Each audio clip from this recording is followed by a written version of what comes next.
Hello YouTube world. I came to a special place today, which means there's going to be high gust of wind. I apologize for that bit. I'm going to try and speak loud enough that that's not going to be a problem for us. I wanted to share with you my second vision. I had my first vision when I was in grade school, and it wasn't until I was in college that I had my second vision. It was most unexpected.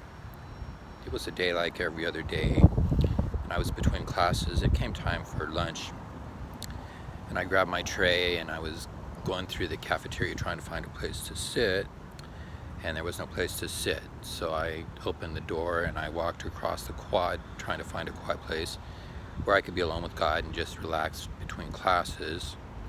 I took my tray and I walked toward a tree like I am now.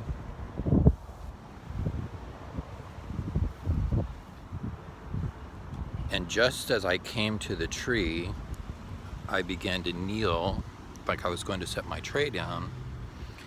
And in a moment, I heard very loud, like someone was standing right beside me. And they said these words. They said, "Are you ready for this?"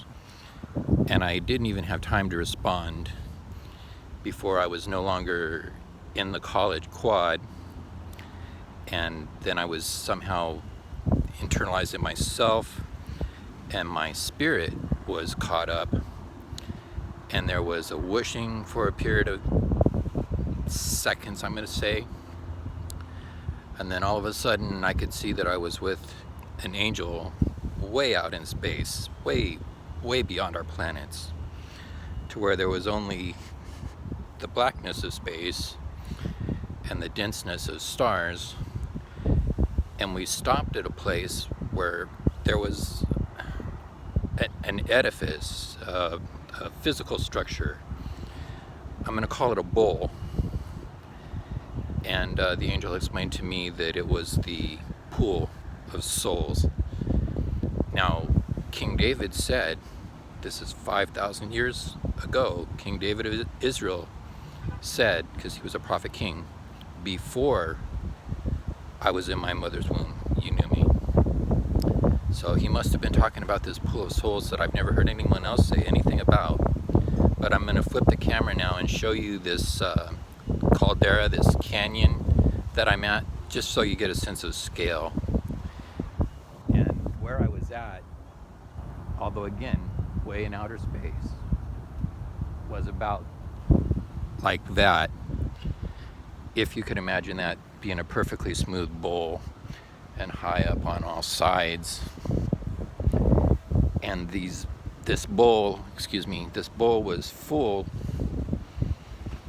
or not full, because there was a time the angel said when it was full. This bowl was about half full, but to me, densely packed with, I'm going to call packets of light, which I now know as packets of life. Okay, and they were glowing as lights do, and they were swimming, and I'm saying swimming, but it was through space, not water. Kind of slowly, counterclockwise, and that's all they seemed to do. And from how high up I was, I don't have a sense of the scale of how big they were, but I could hear them. I could hear that they were talking amongst themselves, that they had all the same language, that they had complex understanding of God and space. And periodically you could hear certain ones not cry out, shout out. They raise their voice. They're saying, me, pick me, choose me, I want to go next, that kind of thing.